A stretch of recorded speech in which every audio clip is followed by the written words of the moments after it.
నమస్కారం అండి. నా పేరు తాంగుల రమేష్, జనసేన పార్టీ జిల్లా కమిటీ కార్మిక కమిటీ సభ్యుడిని.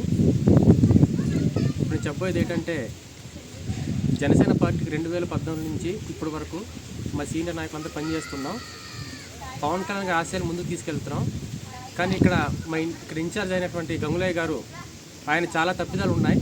ఆయన ఇంకా మేము చెప్పాలనుకుంటున్నాను, అందుకే ఇక్కడ మేము చేయడం జరుగుతుంది. ఆయన ఏంటంటే సీనియర్లందరినీ పని చేయించుకున్నాడు తప్ప వాళ్ళు బాగోగులు చూడట్లేదు.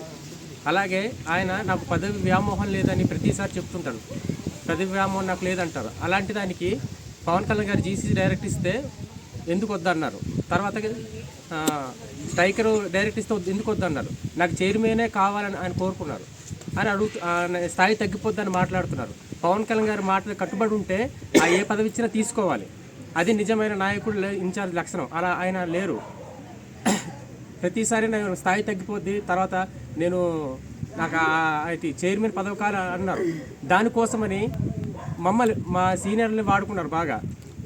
నాకు చైర్మన్ రావాలని మాతో ధర్నాలు చేయించారు, అన్నీ చేస్తాడు, అన్నీ చేయించుకుంటాడు. కానీ ఇక్కడ పార్టీ బలోపేతంకైతే ఆయన పని చేయట్లేదు. వాస్తవంగా జరిగింది ఏంటంటే, చాలా మంది సీనియర్ కార్యకర్తలు, జన సైనికులు యాక్షన్లో చనిపోయారు. పవన్ కళ్యాణ్ గారు తన కష్టార్జితం, తన సొంత డబ్బుతో క్రియాశీల సభ్యత్వం 5 లక్షలు ఇస్తున్నారు. ఆ డబ్బు కనీసం ఇక్కడ చనిపోయిన వాళ్ళు కూడా ఒక్కరికి కూడా ఈ ఇన్ఛార్జ్ గారు ఇవ్వలేదు, చేయించలేదు. రీసెంట్గా ఇక్కడ ధర్మాన్ని ఒక అన్నయ్య చనిపోయారు యాక్సిడెంట్లో. ఆయన క్రియాశీల సభ్యత్వం, ఆయన కనీసం 1 రూపాయి ఇచ్చింది లేదు. ఇన్ఛార్జ్ అయి ఉండి ఆయన ఏం చేస్తున్నారు నేను ప్రశ్నిస్తున్నాను.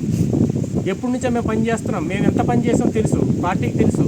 ఇన్ఛార్జ్ తెలిసి కూడా వేరే కొత్త వ్యక్తులు వచ్చి మా మధ్య బురద జల్లే ప్రయత్నం చేస్తున్నారు. ఒకసారి దయచేసి ఉప ముఖ్యమంత్రి పవన్ కళ్యాణ్ గారు సర్వే చేయించండి. మేము ఎంత కష్టపడ్డాం ఏంటన్నది మొత్తం ప్రజల దగ్గర వచ్చే సర్వే చేయించండి సార్. మేము తప్పు చేసి ఉంటే మా మీద బురద జల్లే ప్రయత్నం వీళ్ళు చేస్తున్నారు గంగుల అనుచరులు. మేము తప్పు చేసి ఉంటే ప్రాణాలైనా మేము ఇచ్చేస్తాం. పవన్ కళ్యాణ్ గారు ఎంత నిజాయితీగా ఉంటారో, పార్టీ ఎంత నిజాయితీగా ఉంటుందా, జనసైనికులు కూడా అంత నిజాయితీగా మేము పనిచేస్తున్నాం సార్. మేము తప్పు చేస్తే, నిజంగా తప్పు చేసి ఉంటే మీరు ఏ శిక్ష అయినా చేయడానికి సిద్ధంగా ఉన్నాం. ఈ ఇన్ఛార్జ్ అనే వ్యక్తి కరెక్ట్గా లేడు సార్.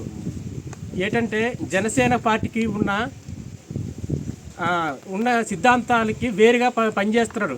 సొంత స్వలాభం కోసం, సొంత రాజకీయం, నేను బాగుండాలి, నా కుటుంబం బాగుండాలని చేసుకున్నాడు తప్ప ఏ ఒక్క కార్యక్రమం చేయట్లేదు. అలా చెప్పుకుంటూ పోతే చాలా ఉంది. ఇన్ఛార్జ్ చేసిన తప్పులు చాలా ఉన్నాయి.